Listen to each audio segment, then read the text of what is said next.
Hi, it's Anne from Unity Physiotherapy and Wellbeing. In this video I'm going to cover some of the common myths of compassion, and there are many myths. These things often stop us being compassionate towards ourselves or receiving compassion from others or even giving compassion to others too sometimes. So it's really important we understand them. I'm going to touch on 6 of the common myths, and as I said, there are many. So myth 1 is compassion is soft or weak. It's not. It's the opposite of this. It often needs great courage or strength, or always a level of courage or strength, because turning towards suffering, being with suffering, is not easy. And compassion is about a recognition of suffering, having a caring commitment, intention, or desire to alleviate or prevent suffering, and taking wise action to do so. And this means we need to turn towards suffering and be with it, and then take the wise action. And there are many examples of this. You could think of a firefighter running into a burning building. There is a caring commitment, an intention to prevent suffering, and it takes great courage as well. You could think of a paramedic attending an incident similar to the first example. Or think of a parent stopping up all night with a sick child. This needs strength for a number of reasons, including to be in the presence of the distress or suffering of a loved one. So all of these compassionate acts look a bit different on the surface, but they all share a caring commitment to prevent or alleviate suffering. One has more warmth and tenderness, the other has more strength and assertiveness. So great courage or strength is needed for compassion, to turn towards or be with suffering. Myth 2 is that compassion is self-pity.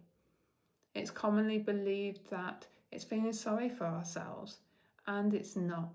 Self-pity is about being hooked up in suffering, and there's often a despair or hopelessness, whereas compassion is about turning towards suffering with a caring commitment, with an intention to help alleviate or prevent suffering. So it's different. Myth 3 is that compassion is selfish or indulgent. It's not. So this is a common myth about self-compassion, as well as other compassion, but particularly about self-compassion. So we need to take care of ourselves on a daily basis, and self-compassion supports us in doing this. This does not mean ignoring everything else around us and always putting our needs above everybody else's. Whilst it's important that we're meeting our needs, it's not about ignoring everything else. We're serving ourselves and we're serving others.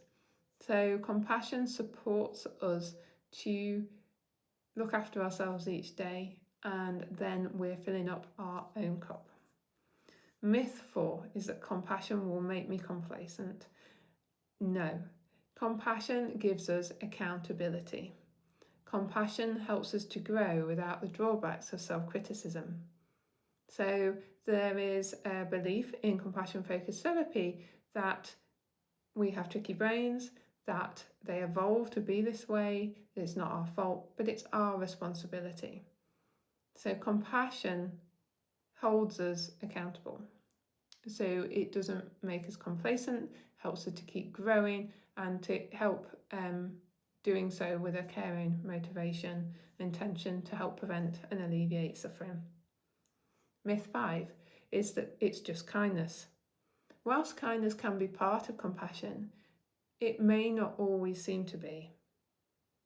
So you could think of a child that falls and scrapes their knee, and you would probably speak to them in a warm, soft, slow voice tone. Maybe you would give them a hug.